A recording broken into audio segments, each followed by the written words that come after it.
What is the most awkward moment you've ever had? On my birthday, I was living with my step-parents. My stepdad, knowing I had never really had a real birthday party, promised me we'd have one since the previous one, my other stepmom, he remarried twice before this, turned out so horrible that I insisted I didn't want one for years after that. This is another birthday. I seem to have a lot of bad luck when it comes to these, which bugs my boyfriend to no end whenever he tries to do something. I just have this aversion to them now. The stepmom, for some reason, stopped liking me. She was also a few months pregnant.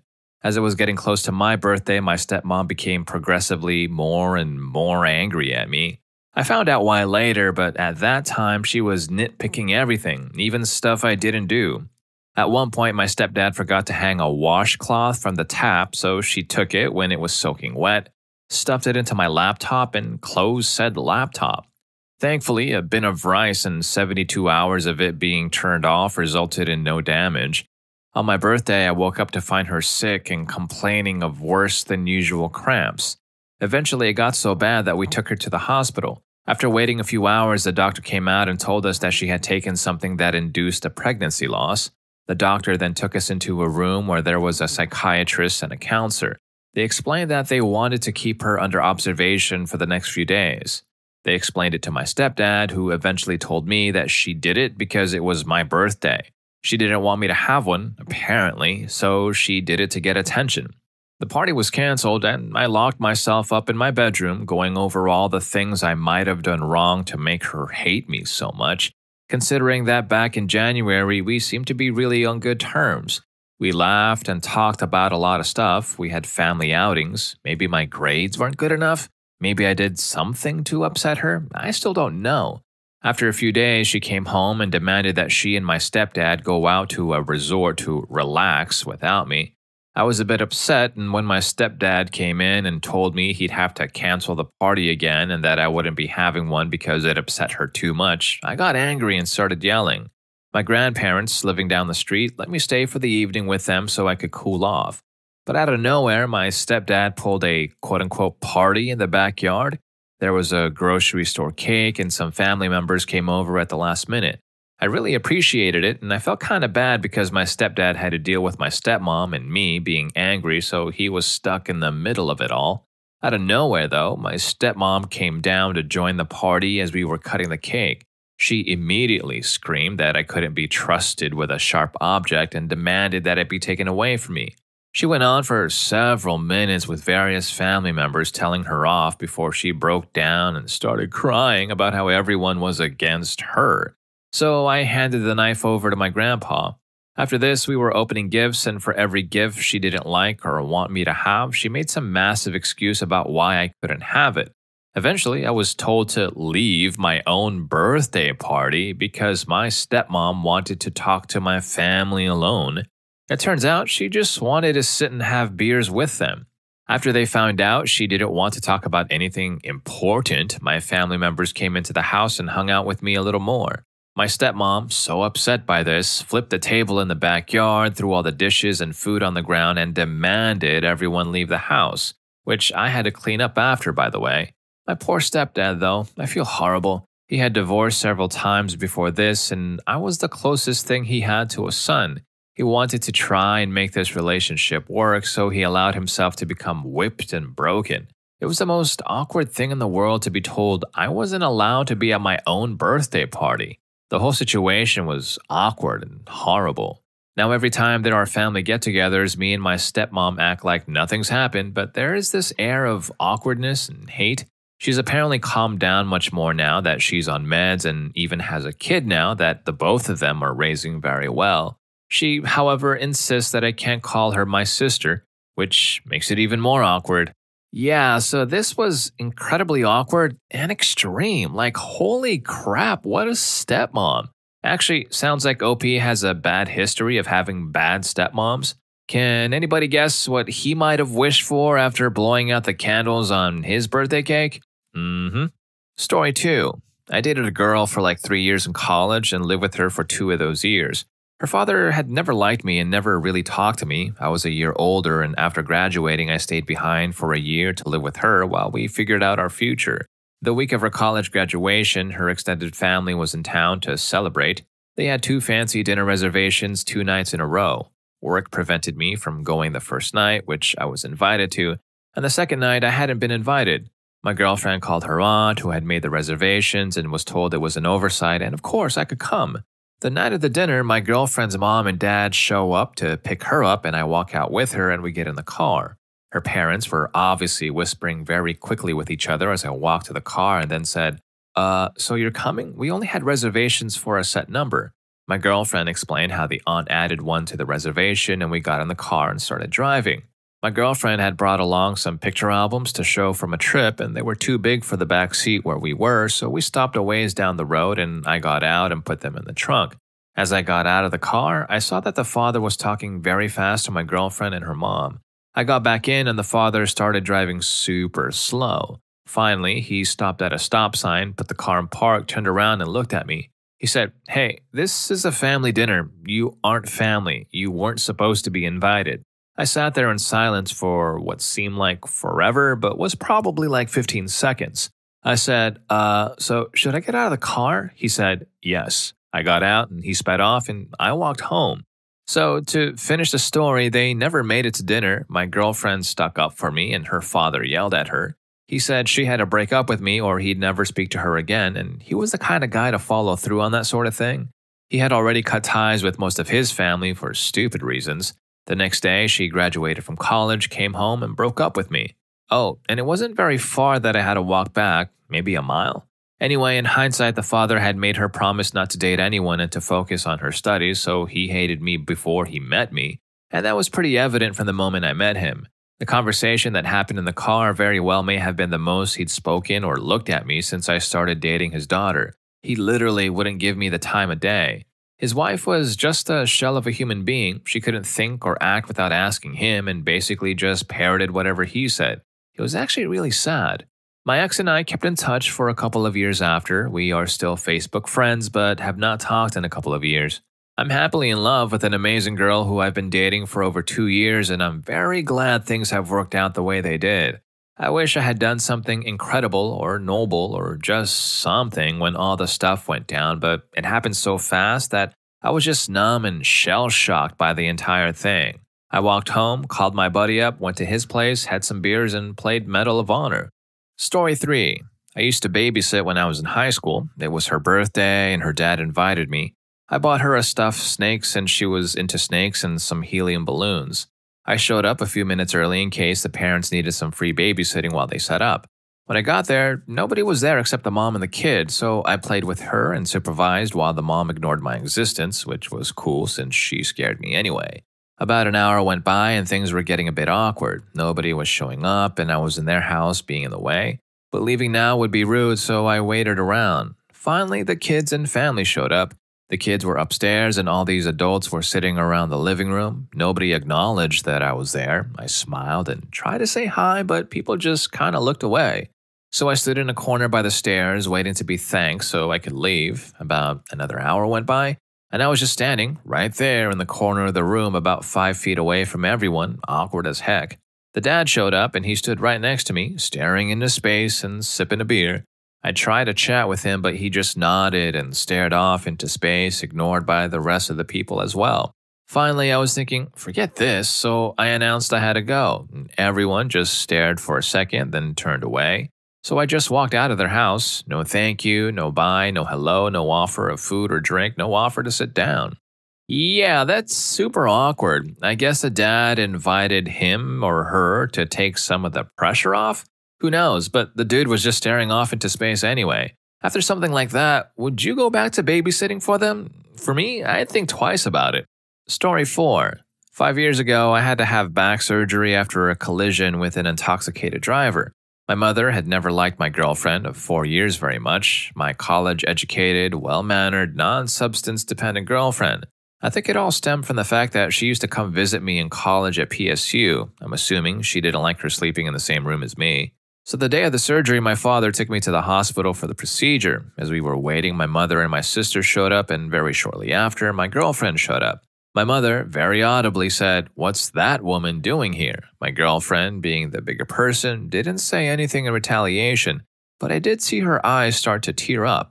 One of the nurses came in shortly after and said that the doctor would be in soon and that I should only let one person stay in the room.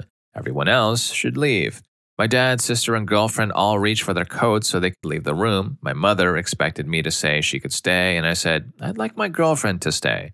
My mother was very angry. Very awkward, and let's just finish with the fact that my mother was not pleased when I recently made the announcement that my girlfriend had become my fiancé. Oh, and now that the story is finished, remember the beginning? That driver who hit me? I bet you pictured a man. Nope, a woman with her kid in the car. I'm not a parent, but that makes me mad. Story 5. So back when we were in high school, my boyfriend and I were in his room one day just watching movies and chilling.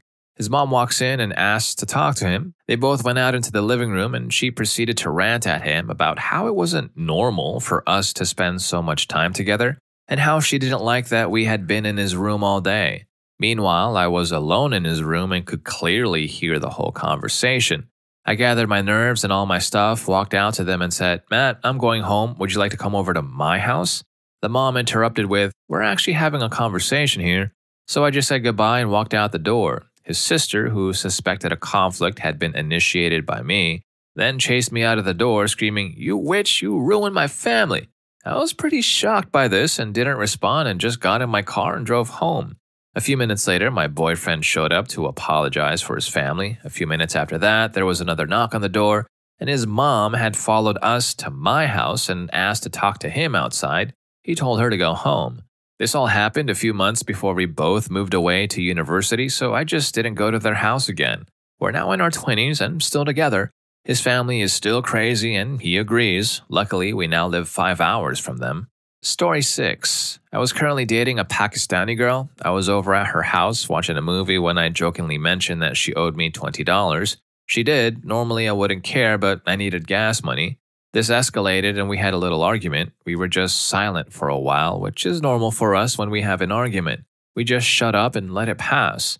About 5 minutes later, her parents and aunt came downstairs to watch the movie with us, and this is where it started to get awkward. They noticed we weren't speaking to each other, and her father started speaking to her in Urdu. She sort of just brushed him off in English, saying, not now, Dad. He said something again, and then her mom said something, and then her aunt said something. My girlfriend basically just said, not now, in English. Mind you, it's not uncommon for them to speak Urdu around me. It's their first language after all. So they kept talking in Urdu, gesturing at me. My girlfriend was becoming more and more visibly upset, but I had no idea what was happening at this point. Eventually, she just went to her room, leaving me sitting there while her mom and aunt watched the movie and chatted in Urdu. The aunt's English isn't very good. And her father glanced between me and the movie. I excused myself to go to the bathroom and then went to talk to my girlfriend. Her family was asking what happened, but she just wanted a little privacy. I seriously had no idea what was happening. Alright, so all I know is it's always more awkward when the entire family gets involved. Since we're all enjoying these embarrassing and problematic stories, please do go ahead and smash those like and subscribe buttons to show your support to the growing channel. And yeah, help me grow. Alright, let's go ahead and get to the next story. This is story 7. I was talking to a friend of mine about my upcoming formal. I think it's prom in America. She said that she couldn't wait to go and that she had just bought the most beautiful dress. I was a bit confused because I didn't know she was going. So I asked her who was bringing her. She answered that it was John, our mutual friend. Now, this is where it gets awkward because I knew John had actually asked another girl we knew. I saw him ask. So I said to her, "Are you sure? I thought he was bringing X." She looked at me with a confused expression and got out her phone to text John. We stood in awkward silence for what seemed like an eternity until finally John replied, but to my phone, asking me to tell her she isn't going. So I showed her the text and she just said, "Oh," then looked at me and said, "I have to get back to my mom," and practically ran away holding back tears. As it turns out, John asked our friend, then decided he didn't want to bring her anymore and just asked X instead without ever telling her. I've never felt so awkward as when I was having that conversation, and I have never been so furious at someone as I was at John. Story 8. I'd been friends with this guy for 9 years. We were both sophomores in college, and he was home for Christmas break, staying with his parents. We discovered that we had feelings for each other, but decided we didn't want to date long distance. However, while he was home, we wanted to spend time together. We were with a group of friends but decided to go back to his house, just the two of us. He had asked his parents earlier in the day if he could have friends over. Well, his parents already disliked me. My brother had dated my friend's sister and broke her heart. Whoops. So I showed up at their house expecting a group of people, and it was already awkward. Then my friend and I spent a couple of hours in his basement hanging out. By this time, it was pretty late, around 1:30 a.m. He went upstairs to get his keys to drive me home, and when he came back downstairs, his eyes were really wide and he said, "I'm so sorry." Apparently, his mother was still awake and refused to let him drive me home that late. So she decided it would be better if she drove me home. It was a 20-minute drive and the car was completely silent. Yikes! But okay, so his mom won't let him drive, but couldn't he have at least come along for the ride? Or is he that much of a mama's boy? I feel for OP though, like that 20 minutes must have felt like forever. Story 9. When I was little, I went over to my friend's house to chill and work on our science project. At about 5, just before the sun started to go down, my friend's dad called him and he told me, "1 second, I'll be right back." Jump forward 20 minutes and my friend was still gone. I went to look for him and his whole family was in the kitchen eating dinner. His dad asked me, "Oh, hey, do you know your way home?" I had no idea how to respond, so I just grabbed my backpack and walked the 2 miles back home. It doesn't seem too bad to me now that I walk a few miles every day, but to me, then, it was incredibly torturous. I was so confused at the time about what to do, but looking back, the whole situation was extremely awkward for everyone involved and, frankly, quite rude. They never offered me a ride home, some dinner, or anything. They just sort of ignored me and then told me to get the heck out. Story 10. Last year, I visited a friend, Shirley, after her brother had passed away. When I arrived, there was another girl at the house. I don't remember her name, but let's just call her Lisa. She was eating a plate of food that Shirley's mom had cooked. Before I got to the house, apparently Lisa had driven Shirley's dad somewhere down the street because Shirley's family wasn't using the car their son used. Anyway, before Lisa left, she asked Shirley if she could have gas money to drive Shirley's dad down the road. It was literally a mile or two that she drove him, so I thought it was a bit stingy of her. So Shirley calls her dad into the room and says, "Lisa would like gas money for driving you today." And her dad says, "Okay, and I would like food money for the food you ate in my house." It was really awkward, but I was so proud of her dad. Oof, burn, go papi. All right, food for gas? Makes sense, you know what I mean, with a C. Story 11. My grandparents, both in their late 80s, invited me to come down to Florida for spring break one year, and they said I could bring a friend. I was thrilled, and so was my friend Em. She and I booked our tickets and were really excited for our trip. About a week beforehand, Graham called me to talk about logistics. What kind of food should they have for us? What kinds of things would we like to do? Would we want to share a bed? She kind of slipped that last one in there, and I, shocked, told her that Em and I are not together. I'm also a girl. I'm pretty sure she didn't believe me because every morning at breakfast while we were there, she told us about how there were several people at her church and they were wonderful and the whole congregation was very open. It was the cutest thing, but also so awkward, especially when my World War II veteran grandpa, strong and silent, chimed in his acceptance. Story 12. I was at a bar with a girl I'm dating and her roommate when I received a text from a good female friend of mine from high school. She was in town and wanted to meet up. I invited her to join the three of us for drinks. When she shows up, she gives me a big hug and starts talking to me intently. My date's roommate quickly misinterprets the nature of our friendship, looks at my high school friend and says, "I think it's pretty obvious you aren't wanted here, so you should probably leave." Now my date and I looked at her in disbelief as if we couldn't believe that just came out of her mouth. My friend, however, was more quick to respond. She downed her drink, stood up from the table and said, "Well, you're ugly, so I win," and walked away. Yeah, we've all had awkward moments, but not like these guys maybe. Theirs is on a whole different level, but hey, don't stop here. There's a lot more uncomfortable moments if you're super into that over on the next video. What awkward situation did the nice guy put you in? Story 1 really gave me trust issues, and I'm never going to make that same mistake. I'll see you there, and thank you for watching this one.